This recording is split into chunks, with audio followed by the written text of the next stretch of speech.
Okay, let's dive into a legal case that did more than just interpret the law.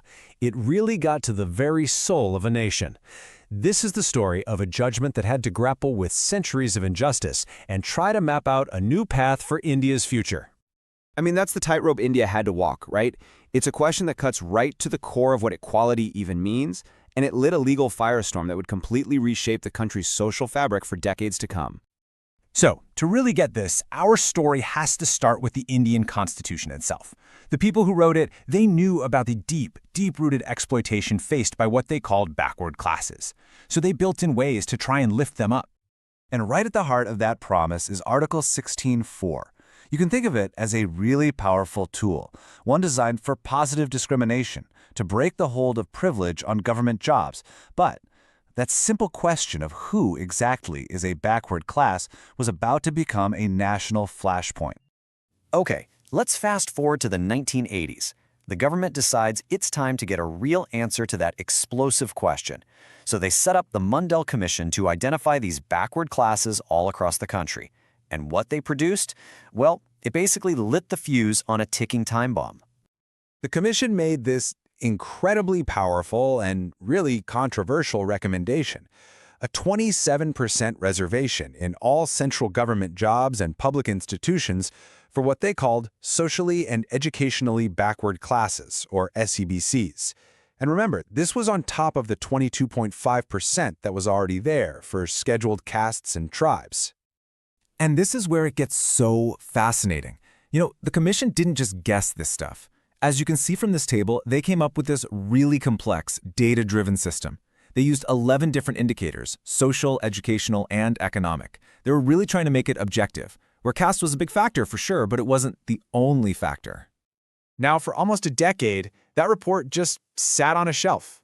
But then, in 1990, the VP Singh government announced it was going to implement that 27% quota, and the country just erupted. The decision triggered these massive and often violent anti-reservation protests. Society was just split right down the middle, which led to all this chaos and a tragic loss of life. You had many students who saw the policy as a total death blow to the idea of meritocracy. So in a desperate move to put out the fire, the next government came in and tried to tinker with the policy. They added an economic preference inside the 27% and then threw in a whole new 10% quota for the economically backward. But instead of calming things down, this was like throwing gasoline on the flames. The whole situation got so chaotic that the Supreme Court basically had to step in. Faced with this nationwide chaos and a full-blown constitutional crisis, the Supreme Court pulled together all the petitions and formed a special 9-judge constitutional bench. Their task was just monumental: find a way forward that was both legally sound and socially just. And this really shows you just how incredibly complex their task was. The court wasn't just ruling on one policy.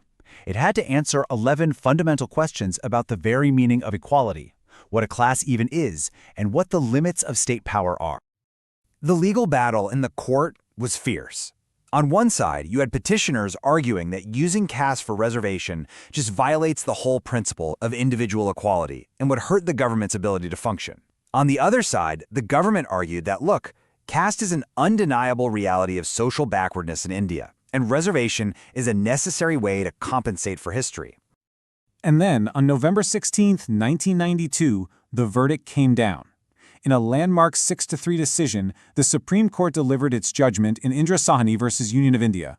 And believe me, this wasn't just a ruling. It was an incredible tightrope walk over this giant chasm of social division, and it would set the rules of the game for decades.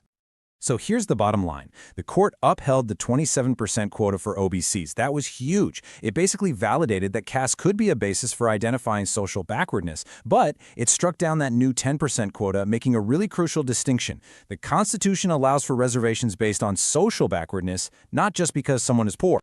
But the court also introduced this brand new, vital concept, the creamy layer. It told the government to create a system to exclude the more well-off members of the backward classes. The whole point was to make sure the benefits of reservation actually flow to the people who need it most, not those who had already gotten ahead. The court also set a really critical limit. It ruled that all the quotas combined should not go over 50%. This 50% ceiling, as it's known, was meant to strike a balance between the rights of reserved communities and the right to equal opportunity for everybody else. And one last thing, the verdict said that reservations should only apply when you're first hired, not for promotions you get later in your career. The court's thinking was that this could mess with administrative efficiency, and that decision would end up sparking its own long-running debate. But the Indra Sawhney judgment wasn't the end of the story, not by a long shot. In a lot of ways, it was just the beginning of a whole new constitutional conversation between the judiciary and the parliament. And this is where you can really see that back and forth in action. In the years after the verdict, Parliament didn't just accept it, they responded with their own constitutional amendments, basically overriding the court on the promotions issue and tweaking how that 50% ceiling actually worked. So the key takeaway here is that this judgment, even with all the changes that came after, it became the bedrock. It's the central reference point for every policy and legal challenge that followed. It set up the core principles, the 50% ceiling, the creamy layer, the idea of caste as an indicator that we still operate with today. Which leaves us with one final question. The Supreme Court gave the country a constitutional framework to manage one of its most divisive issues. But more than 30 years later, as the debates over new quotas and new criteria are still raging, it's pretty clear that that great balancing act is far from over.